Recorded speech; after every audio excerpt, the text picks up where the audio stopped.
Hello and welcome to News Across Nigeria. I'm Anne Nwawadu. On the program today, Nigerian Army ransacks building housing UN workers in Maiduguri in search of alleged smuggled arms. Rival groups confront each other in the streets of Abuja as protests for and against President Muhammadu Buhari continues. Absence enters day 5. And Burano State raised awareness on the importance of exclusive breastfeeding among nursing mothers. The Special Task Force Operation Safe Haven, maintaining peace and security in Plateau State, parts of Bauchi and southern Kaduna, is now under a new commander. Taking over from his predecessor, the new commander, Major General Anthony Atolagbe, pledges to maintain law and order within the affected areas of operation, where residents can move about their day-to-day activities without molestation or harassment. I wish you well. And I know he will deliver. Trust. Major General Anthony Atolagbe becomes the 10th commander of the Special Task Force, Operation Safe Haven, mandated to oversee the maintenance of law and order in Plateau State, parts of Bauchi State, as well as affected areas of southern Kaduna, where clashes between farmers and herdsmen have been a recurring decimal.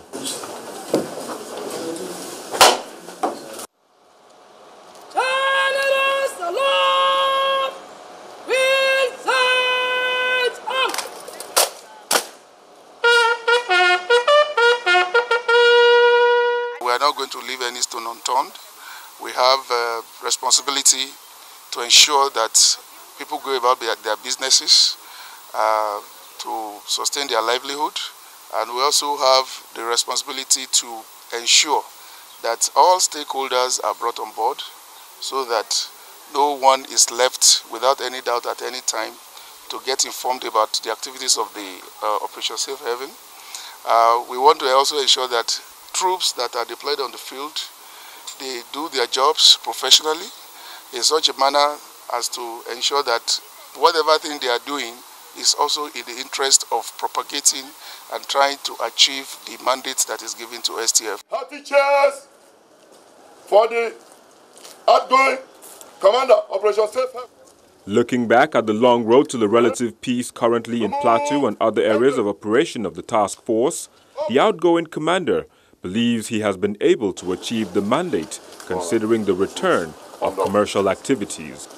When I came to the Plateau, it was a horrible situation, but within a short period we were able to put it back on road, and as you can see, relative peace has returned to Plateau, commercial activities are taking place, and the issues of herdsmen and farmers drastically reduced, the issues of cattle rustling. I'm sure in the last 7 months I've not heard anything about cattle rustling in this state. The new commander is coming from a rich background of peacekeeping operations as the Director of Peacekeeping and Operations in the Defense Headquarters before taking over now from Major General Rogers Nicholas to oversee activities at the Army Headquarters as Chief of Logistics. A building housing UN workers in Maiduguri, the Burano State capital, has been invaded by soldiers of the Nigerian Army. The invasion of the building, previously owned by a former governor of Burano State, is said to have taken place in the early hours of today. Our correspondent Blessing Tuno has been making efforts to reach both the UN and military authorities, but has confirmed this incident. However, the UN spokesperson indicates that the search of the UN building was carried out following a tip-off from intelligence services that arms were allegedly being smuggled into the building. Burano State and other parts of the northeast have recently witnessed attacks and suicide bombings by terrorist group Boko Haram. The most prominent is the attack on a geological survey group in the Chad Basin, which claimed the lives of several soldiers and oil workers, while some lecturers of the University of Maiduguri were abducted. Still on security matters, 2 rival groups of protesters have confronted each other on the streets of the Federal Capital Territory over President Muhammadu Buhari's continued absence from the country. It took the intervention of the police to prevent a full-scale clash between the 2 groups as the protesters enter day 5. But the concerned Nigerian groups say they are asking President Muhammadu Buhari to either return to the country or resign, and they had earlier assembled at the Unity Fountain where members of the other group arrived at the scene and appeared to approach the first group before security officials stepped in. A member of the concerned Nigerians group, Mr. Dari Ariyo, who said they are not distracted by the name-calling and perception of some elite, called on the senator to raise a medical panel to establish the true status of the president's health.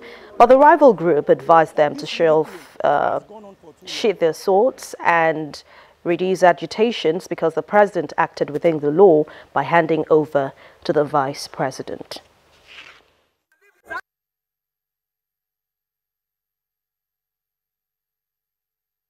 We asked the National Assembly, instead of them attacking us, instead of them responding to us, that they should do the needful as the seat of wisdom of this nation to pass a motion asking the Federal Executive Council to set up a medical panel to look into the health of Mr. President rather than them attacking us. And for those who are saying our action is treasonable, we'll tell them to carry on, that we shall compare notes in the future. He asked Yar'Adua to leave. He asked Yar'Adua to be impeached. We are not even asking the National Assembly to impeach him, but because he's an elderly man, we are only asking him that out of love for our nation, Nigeria, that Mr. President should resign and let his beautiful family take good care of him. We don't respond to some unnecessary elements, but since we are here, we also want to make a statement that President Buhari's, those who are raising views that either he resume or resign, that's a nonsensical, is illegal, unconstitutional. Yeah. In Nigerian constitution,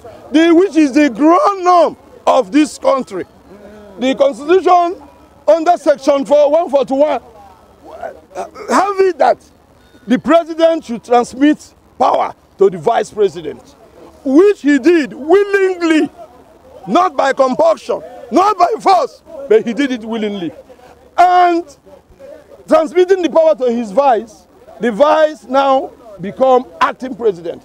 By virtue of the acting president, Professor Ochibajo has all the rights of the president. Yes. Yes. So these people who are calling for president to come or resign, where lies the basis of the argument? So it now goes to show that these are disgruntled elements. Those who want to bring Nigeria into nullity. All looted funds and assets from Nigeria recovered so far by the Economic and Financial Crimes Commission is just the tip of the iceberg, and there is so much more stashed away in the country and different parts of the world. That's according to the chairman of the EFCC, Mr. Ibrahim Magu, who is speaking. He was speaking during a visit to Channels Television's corporate headquarters in Lagos. In an exclusive interview, Mr. Magu affirmed that though corruption had been fighting back, it has only fueled his determination to recover all stolen funds and secure the country's prosperity. The EFCC chairman also insisted that his face-off with the National Assembly has not been an obstacle. Personally, that is not a distraction, and I'm telling you that has served as a motivator, that has heightened my determination in the fight. The corrupt people are fighting us in all angles on 24-hour basis. So main challenges are the corruption fighting backs using all sort of instruments and arsenal. But we are trying our best. It has also heightened our commitment, our determination in the fight against corruption. We are not the only agency involved in fighting corruption. So I want to appeal to other law enforcement agencies who are also charged in fighting corruption to put more effort, that there should be more determination and assist and support us in the fight against corruption. But I'm telling you, what we have discovered is not unusual, and it's the tip of the iceberg. You just saw, so we are determined, we are following all the stolen funds, and we intend to recover them all and cause the perpetrators to face the full wrath of the law. Some of them are outside the country, and we are following all the modalities, procedures in getting them repatriated back to country. It's for the good, for the protection of the future of our children, I mean, the better life for them, so that they have better things coming in, and education, etc. That's why I'm also targeting the youth in the fight against corruption. And when News Across Nigeria returns, we'll be going to Edo State to find out what the government is asking the EFCC to do. Stay with us.